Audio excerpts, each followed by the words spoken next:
நேத்தே அவரை பத்தி நீங்க சொன்னதுனால தான் மேடம் என்னால ஒரு கிளியர் கட்டா இப்படி ஒரு டிசிஷன் எடுக்க முடிஞ்சது. அப்போ இவங்களை நேத்தே பார்த்துட்டியாமா? பெரிய வைக்கல பாத்திருக்கேன்னு அத்தை சொன்னாங்கல்ல மாமா, அதுக்கப்புறம் தான்.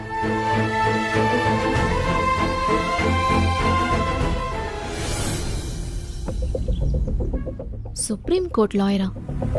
யார் சக்தி? அவர் பேர் தெரியுமா? ராமசேஷன்.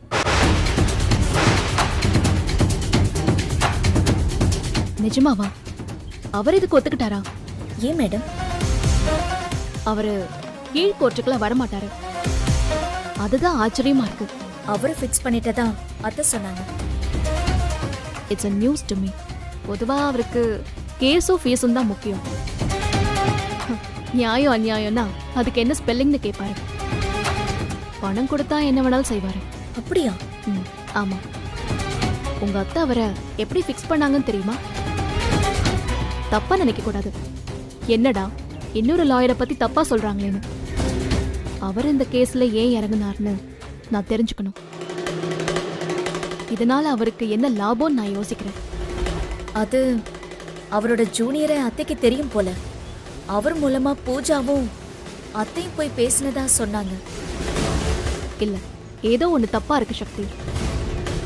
அப்புறம் இன்னொரு விஷயம் மேடம், நான் ஆட்டோல போயிட்டு இருந்தேன். அப்போ இந்த ராமசேஷன் வந்து ஆட்டோவை இடிச்சிட்டு அவர் சைடு தப்பு இல்லைன்னு அடிச்சு பேசிக்கிட்டு இருந்தாரு. அது கூட சரின்னு விட்டா என் கூட வந்து ஆட்டோ டிரைவரையும் அடிச்சிட்டாரு. அப்போ அவர் எனக்கு வக்கீல்னு தெரியாம நானும் அவரை அடிச்சிட்டேன்.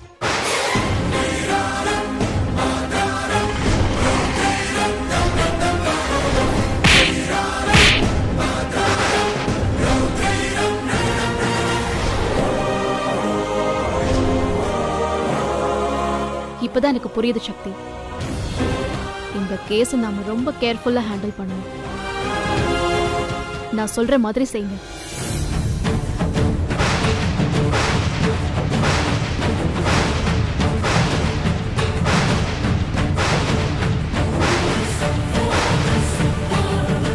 நிச்சயமா மேடம், நான் உங்களை நம்புறேன். நீங்க சொல்ற மாதிரியே நான் செய்யறேன்.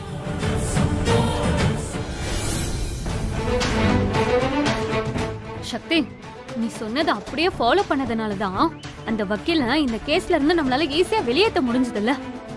ஆமா அண்ணே, ஆனா இனிமே நம்மளுடைய முக்கியமான வேலை யார் இந்த கொலையை உண்மையா செஞ்சாங்கன்னு கண்டுபிடிச்சு கோர்ட்டுக்கு முன்னால ஆதாரத்தோட நிப்பாட்டணும். அப்பதான் வெற்றியை நம்மளால வெளியில கொண்டு வர முடியும். நாம பண்றோம், பின்றோம். ராமசேஷனுக்கு எப்பவுமே பொம்பளைங்களை பிடிக்காது. அதுவும் 3 பொம்பளைங்க ஒன்னா இருந்தா பிடிக்கவே பிடிக்காது. நாம ஜெயிக்கணும்னா அவருக்கு பிடிக்கவே பிடிக்காதத பிடிச்ச மாதிரி நாம பண்ணணும். Simple and great. சரிம்மா, போலாம்.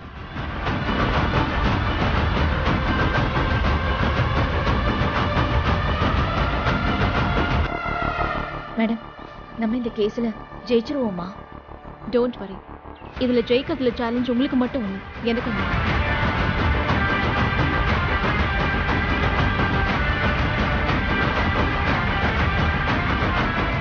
ஏய் நில்டி, உனக்கு எவ்வளவு தெளிவா சொன்னேன்.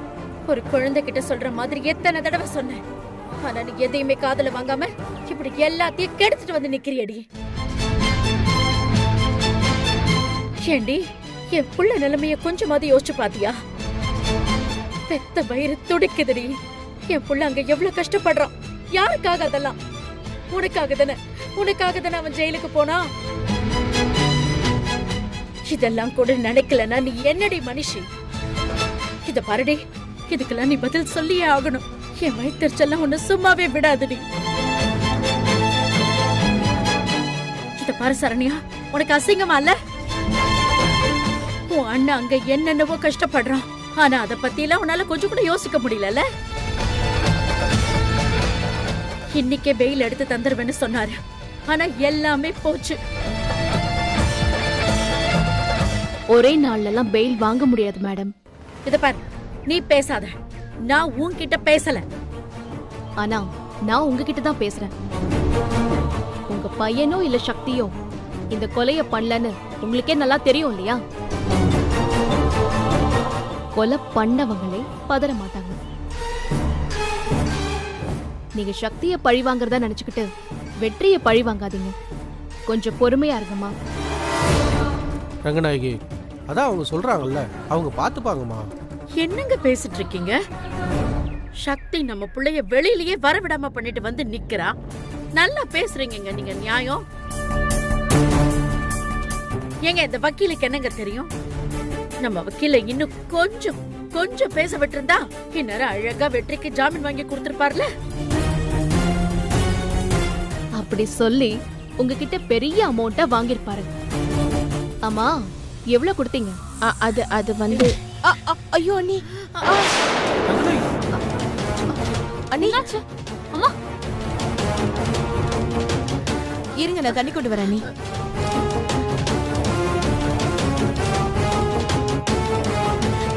இந்தாங்க அண்ணி, தண்ணி குடிங்க.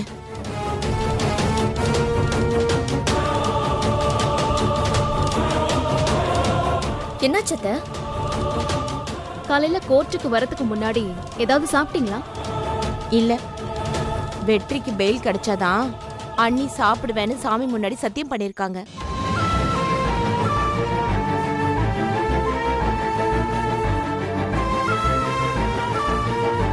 பதினஞ்சு நாள்லாம் சாப்பிடாம இருக்க முடியாதுல்ல.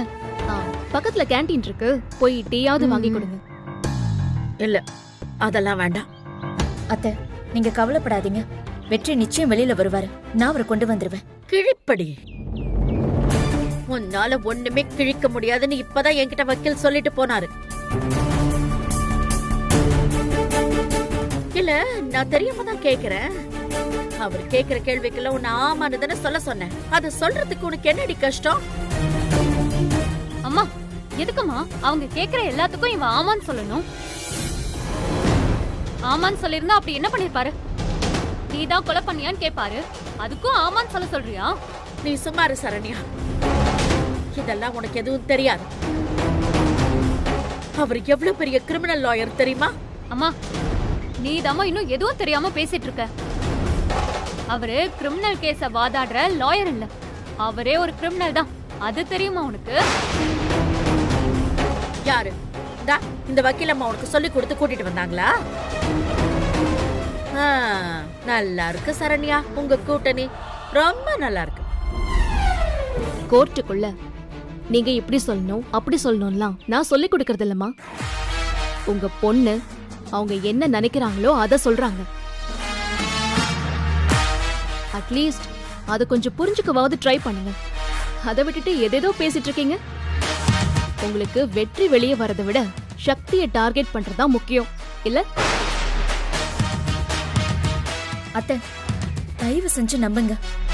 வெற்றியை இவங்க வெளியில கொண்டு வந்துருவாங்க. யாரு? இந்த வக்கீலம்மா தானே? நல்லா விளங்கிரும். இந்தம்மா கதை தெரியாதா எனக்கு? 10 தடவை நம்ம வக்கீல் கிட்ட தோத்து போயிருக்காங்க. இப்போ 11வது தடவையா தோத்து போகணுமா? தோத்து போறது ஒண்ணு இந்த அம்மாவுக்கு புதுசு கிடையாது. சக்தி, உன்னோட திமிரால ஏன் பையன் தோத்துறக்கூடாதுடி. நீங்க எல்லாரும் சேர்ந்து விளையாடி பார்க்க உங்களுக்கு ஏன் பிள்ளையோட வாழ்க்கை தான் கிடைச்சதா? இத பாரு சக்தி, பேசிட்டே இருக்கேன்னு பாக்காத. எப்பவும் இந்த ரங்கநாயகி ஒரே மாதிரி இருக்க மாட்டேன். அம்மா, என்னம்மா நீ பூஜா சொல்றத நம்புற, சரளாதா சொல்றத நம்புற, நீ கடவுள்கிட்ட சத்தியம் பண்ணுன்னு சொன்னா நம்புற. இதோ அந்த வக்கீல கூட நீ நம்புற, ஆனா நாங்க சொல்றத மட்டும் நீ நம்ப மாட்ட. என்னதாம்மா உனக்கு பிரச்சனை?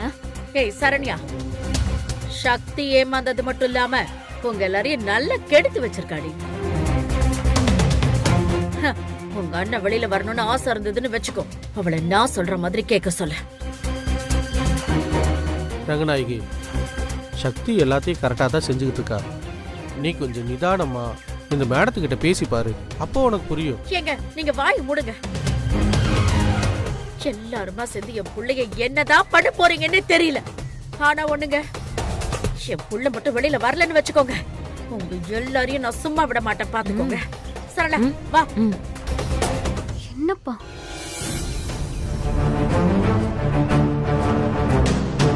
மேடம், ரங்கநாயகி பேசினதையும் மனசுல வச்சுக்காதீங்க. அம்மா எப்பவுமே இப்படிதான் பேசுவாங்க. நீங்க கொஞ்சம் ஹர்ட் ஆயிருப்பீங்க. எனக்கு என்ன சொல்றதுனே தெரியல. சாரி, என்னை மன்னிச்சிருங்க மேடம். அவங்க பேசினதுக்கெல்லாம் சாரி. நீங்க வேற. நான் என்னோட கரியர்ல இந்த மாதிரி நிறைய பேரை பார்த்துட்டேன். அவங்களுக்கு ஏன் மேலெல்லாம் கோவம் இல்ல, அவங்களோட கோவம் எல்லாம் உங்க மேலதான்.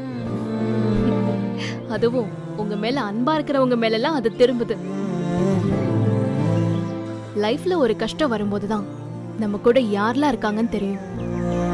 இதோ எத்தனை பேர் இருக்காங்கன்னு தெரியும். இவங்களும் இருக்காங்க. அதுவே ஒரு பெரிய கிஃப்ட் இல்ல. I'll always be there for you, Shakti.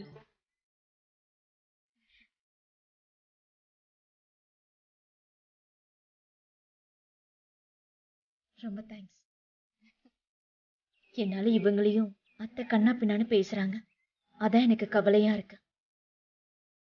அண்ணன் உன் மேல எவ்வளவு நம்பிக்கை இருந்தா உன்னை வெளியே வர வைக்கணும்னு அவன் ஜெயிலுக்கு போயிருக்கான். சக்தி, நீ யாரு? உண்மையான குற்றவாளியை கண்டுபிடிச்சு அவனை வெளியே கொண்டு வந்துருவேன்னு அண்ணன் நம்புறான்ல, நாங்களும் நம்புறோம். நீ மனசு தளர விட்டுறாத.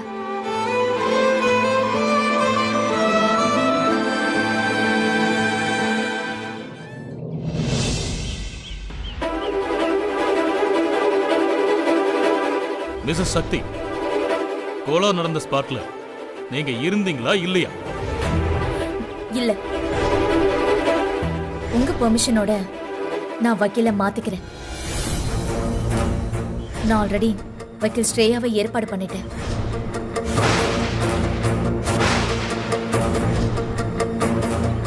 சொல்றேன்னு தப்பா நினைச்சுக்காதீங்க. உங்க பையன் ஆயுசுக்கும் ஜெயில கிடக்குற மாதிரி கூட ஆகலாம்.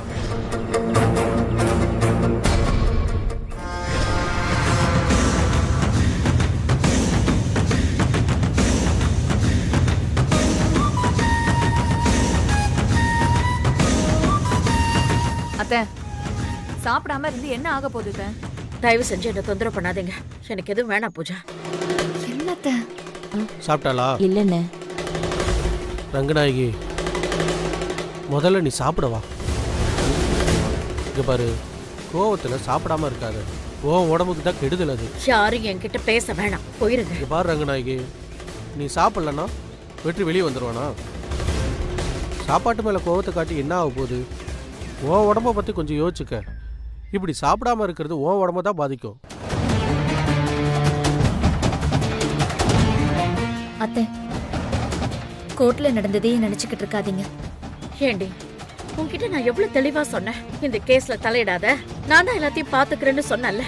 அத்தை, வெற்றி நிச்சயமா வெளியில வருவான், அதுல சந்தேகமே இல்ல. நீங்க இப்ப சாப்பிடுங்க அத்தை. எப்ப? என் மகன் ஜெயில் தண்டனையை எல்லாம் முழுசா அனுபவிச்சதுக்கு அப்புறமாவா? ஏய், அவன் ஈய தட்டுல களி சாப்பிட்டு இருக்காண்டி. நான் அவனை எப்படி வளர்த்தேன்னு தெரியுமா? உன்னை பார்த்ததுனால தாண்டி அவனுக்கு எல்லா கேடும் வந்துச்சு. உண்மையான குற்றவாளிகளை யாரும் மறைக்கிறாங்க, அதான் கேடத்த. அவங்க கிடைச்சிட்டாங்கன்னா உடனே வெற்றி வெளியில வந்துருவான். முதல்ல நாம அவங்கள ட்ரேஸ் பண்ணணும். அதான் பார்த்தமே நீ கேஸ கொண்டு போன லட்சணத்தை. நீ என்ன பழி வாங்கறதா நினைச்சு வீம்புக்கு என் புள்ளைய தாண்டி கஷ்டப்படுத்துற. இத பாரு, இதெல்லாம் நல்லா இல்ல சொல்லிட்டேன். என்னத்த பேசுறீங்க? உங்களை நான் ஏன் பழி வாங்க போறேன்? ஏன் புருஷனை நான் ஏன் கஷ்டப்படுத்த போறேன்? இத பாரு, நடிக்காத சக்தி, நடிக்காத. இவர் வேணா நீ சொல்றத நம்புவாரு, ஆனா நான் நம்ப மாட்டேன். கலெக்டர் ஆவறேன்னு இப்ப குற்றவாளியை தேடுறேன்னு போலீஸ் வர ஆக போறியா? ஏண்டி, இதெல்லாம் நம்புற மாதிரியா இருக்கு? சோழிய தலையில வச்சுக்கிட்டு கோழி ஆடினாலும் மயில் ஆயிட முடியாது. முதல்ல தெரிஞ்சுக்க. ஒரு விஷயத்தை ரிவர்ஸ்ல இருந்து யோசிக்கிறது நல்லது அத்தை. கோர்ட்ல நடந்ததை வச்சு நீங்க எதையுமே முடிவு பண்ண வேண்டாம். அந்த எண்ட் ரிசல்ட்டை மட்டும் எனக்காக கொஞ்சம் பாருங்க. வெற்றி வரத்துக்கு ரொம்ப நாள்லாம் ஆகாதத்த.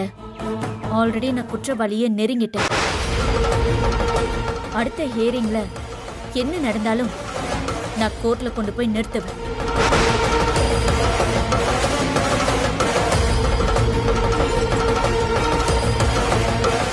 எங்க அது அந்த வடை கருகுது பாரு. என்ன புரியலையா? எப்ப பாரு நல்ல வாயிலேயே வடை சுட்டுக்கிட்டு அப்படி கிழிச்சிருவேன் இப்படி கிழிச்சிருவேன்னு சொல்றல, அது ஒண்ணு மட்டும் போதும்ல, கோர்ட்ல ஒண்ணும் கிழிக்காத. அத்தை, உங்களுக்கு யார் இப்படி தப்பு தப்பா சொல்லி தராங்கன்னு தெரியல. உங்களை சமாதானப்படுத்துறதுக்காக நான் இதை சொல்லல அத்தை, சத்தியமா சொல்றேன். நான் குற்றவாளியை ஸ்பாட்லயே கண்டுபிடிப்பேன். என்ன நம்புங்க, தயவு செஞ்சு சாப்பிடுங்க. நீங்க சாப்பிடலன்னு தெரிஞ்சா வெற்றி வருத்தப்படுவான். வெற்றிக்காகவாவது நீங்க சாப்பிடுங்க அத்தை. சீக்கிரமா உங்க பையனை நான் வெளியில எடுத்துருவேன், இது ப்ராமிஸ். யாருக்கடி வேணும் சத்தியம்லாம்? இன்னைக்கு என் பிள்ளைய கூட்டிட்டு வந்துருவேன். நான் எவ்வளவு நம்பிக்கையோட கோர்ட்டுக்கு போனேன் தெரியுமா? எல்லாத்தையும் கெடுத்துட்டு வந்து நிக்கிற. இதுக்கெல்லாம் நீ நல்லா அனுபவிப்படி. அந்த வக்கீல் நியாயமா ஒரு கேள்வி கேட்டிருந்தா கூட நான் ஆமான்னு சொல்லிருப்பேன். உன்னோட நியாயம் அநியாயம் எல்லாம் கோர்ட்டுக்கும் தேவையில்ல, எனக்கும் தேவையில்ல. எனக்கு என் பையன் வெளியில வரணும், அதுதான் முக்கியம். எனக்கும் தான் அத்தை. எனக்கும் என் புருஷன் வெளியில வரணும்னு ஆசையா இருக்கு. ஹேய், 20 லட்சம் சோழையா 20 லட்சத்தை தூக்கி அப்படியே கொடுத்துருக்கேன். நீ அவரை எதிர்த்து கேள்வி கேட்டு இப்படி எல்லாத்தையும் வேஸ்ட் பண்ணிட்டு வந்து நிக்கிறேன். இந்த பாரு, பணம் போனதை பத்தி எல்லாம் ஒண்ணு எனக்கு கவலை இல்ல. இன்னைக்கு என் பையன் என் கூட என் வீட்டுல உட்காந்து சாப்பிடுவான்னு நினைச்சேன். இந்தா சாப்பிடு. எனக்கு வேண்டாம். ரங்கநாயகி, நீ இப்படி சாப்பிடாம இருக்கிறத பார்த்து வெற்றி வருத்தப்பட மாட்டானா? இங்க பாரு, அவன் வெளியே வந்துடுவான்னு பயங்கர நம்பிக்கையோட இருக்கான். நீயோ இல்ல சக்தியோ அவனை எப்படியும் வெளியே கொண்டு வந்துருவீங்கன்ற நம்பிக்கை எனக்கும் இருக்கு. அவன் வர்றப்போ உன்னை ஆஸ்பத்திரியில வந்து பார்க்கணும். பாருமா, சோறு இருந்தாதான் சித்திரம் எழுத முடியும். சாப்பிட்டு தெம்பா இருந்தாதான் அடுத்து என்ன பண்ணணும் பிளான் பண்ண முடியும். முதல்ல சாப்பிடு, அப்புறம் என்ன பண்ணலாம்னு யோசிக்கலாம். சாப்பிடு. வேண்டாங்க. சாப்பிடுன்னு சொல்றல, சொல்றது கேளு, சாப்பிடு.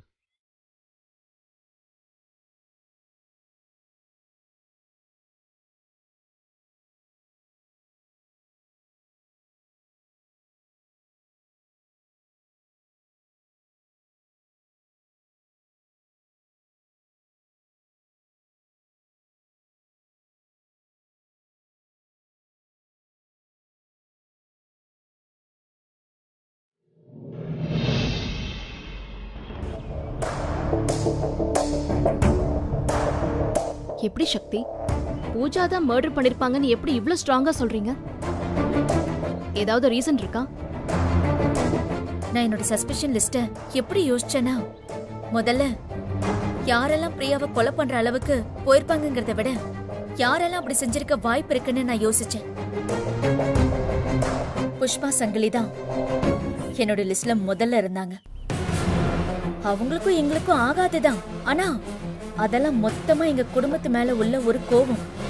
அதனால எப்பெல்லாம் முடியுமோ எங்க அம்மா, நான், என் தங்கச்சி, அக்கா எல்லார்கிட்டயும் வம்பிழுப்பாங்க, சண்டை போடுவாங்க. அவங்க பிரியாவை கொலை பண்றதுனால பெருசா லாபம்லாம் எதுவும் இல்லை. ஆனா பூஜா அப்படி இல்லை. அவளால என்ன நிறைய விஷயங்கள்ல ஜெயிக்க முடியல. வெற்றியை கல்யாணம் செஞ்சதுல இருந்து அத்தையை ஏத்தி விடுவாளே தவிர அவளால பெருசாலாம் அவ மனசுக்குள்ள இருக்கிற ஆத்திரத்தை காட்டிக்க முடியல. என்ன ஒழிச்சு கட்டணும்னு கங்கனை கட்டி சுத்துறவங்கன்னு பார்த்தா எனக்கு தெரிஞ்சு பூஜாதான் என்ன பெருசா மாட்டி விடணும்னு நினைச்சிருக்கா. பிரியா மேட்டர் ஈஸியா இருந்திருக்கணும். இப்போ வெற்றி இதுல மாட்டிக்கிட்டத பத்தி கூட அவளுக்கு பெருசா கவலைலாம் ஒண்ணுமே இல்லை. நான் கஷ்டப்படணும், அந்த வீட்டை இருக்க கூடாது, கொலகாரின்னு அசிங்கப்படணும். ஜஸ்ட் லைக் தட்னு நான் இதை சொல்லல. பிரியா மர்டர் ஆகி போலீஸ் எல்லாம் வரப்ப அந்த இடத்துல வச்சு பூஜா என்னை பார்த்து சிரிச்சதே எனக்கு ரொம்ப வித்தியாசமா இருந்துச்சு. ஒரு உயிர் போயிருக்கு, அந்த பாடி அங்கதான் இருக்கு. மனசு இருக்கிறவங்க யாராவது அப்படி சிரிப்பாங்களா? இந்தாங்க குடிங்க.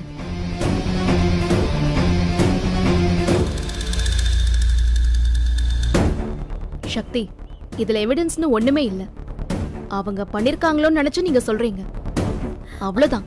புரியுது மேடம். பூஜாவண்ணா சந்தேகப்படல. ஆனா இன்னொரு விஷயம், அவ வீட்ல இருந்து கிட்டத்தட்ட ஒரு 10 லட்சம் ரூபாவை வீட்ல இருந்து எடுத்துட்டு போயிருக்கா. அத நானே பார்த்தேன். நான் ஃபாலோ பண்ணி அதை எடுத்துட்டு வந்து அத்தை கிட்ட திரும்ப கொடுத்துட்டேன். ஒரு நிமிஷம், யாருக்கோ கொடுக்க போனாங்கன்னு சொல்றீங்க? யாருன்னு தெரியாதா? இல்ல, நான் பணத்தை எடுக்கிற அவசரத்துல அவங்கள நான் சரியா பார்க்கவே இல்லை. தப்பு பண்ணிட்டீங்க சக்தி. பூஜா பணத்தை யாருக்கோ கொடுக்கறாங்கன்னா கண்டிப்பா ஏதோ ஒரு டீலிங் நடந்திருக்கு.